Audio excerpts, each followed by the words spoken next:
रवि लामिछानेको विरुद्धमा रविको विरुद्धमा कति ठुलो षड्यन्त्र रहेछ त, कानुनी सञ्जाल कसरी तयार गराएर रहेछ भन्ने कुरा त आज देख्नुभयो नि त। निर्वाचनको महासङ्ग्राम चलिरहेछ, निर्वाचनको समय छ।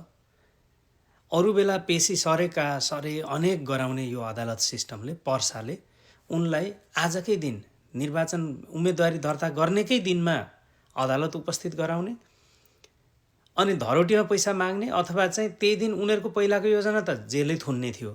तर हिजो रविलाई राखेको मात्र थियो भने यी सब मान्छेसहितै खरानी हुन्थे होइन।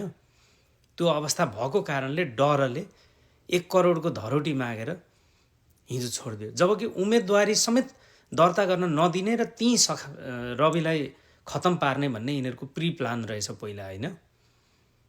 यतिसम्मको षड्यन्त्रकारी तरिकाले यिनीहरूले चाहिँ काम गरेको यहाँनिर देखियो। रविले चितवनमा त्यहाँकी सभापतिलाई वारेसनामा मार्फत आफ्नो उम्मेदवारी दर्ता गराए, नभएदेखि उनको उम्मेदवारी नै दर्ता हुन नदिने एउटा पूर्व प्रपञ्च पहिल्यै रचिएको रहेछ। पर्सामा मुद्दा चलेन यत्रो समयसम्म किन अगाडि बढेन भन्ने मान्छे भनिरहँदाखेरि यही दिन पर्खेर बस्या रहेछन् नि त। अब त्यहाँ सुन्नमा आएसम्म र अब आधिकारिक पुष्टि कतिसम्म हो त्यहाँ साथीहरूले पुष्टि गर्नु होला, आएसम्म त्यहाँको जो निर्णय गर्ने न्यायाधीश वर्गका मान्छेहरू छन् अथवा त्यहाँ कानुनको मुद्दा फाँटहरू चलाउनेहरू छन्, तिनीहरू मध्येको कुन चाहिँ एकजना हो गगन थापाको सहपाठी छ भन्ने कुरा पनि सुन्नमा आएको छ। सहपाठी हो या चाहिँ सिद्धार्थ वनस्थलीको सँगैको के टिममेट यस्तो के एकजना छ भन्ने कुरा पनि सुन्नमा आएको छ। र आजको दिन चाहिँ जसरी पनि रविलाई उम्मेदवारीमा ब्लक गरिदिने भन्ने उनीहरूको पहिल्यै योजना भएको भन्ने सुन्नमा आएको छ। साथीहरूले हेर्नुहोला, बुझ्नुहोला, पुष्टि गर्नुहोला सबै होइन। र रवि आज त्यहाँ 1 करोडको धरोटीबाट छुटेका छन्।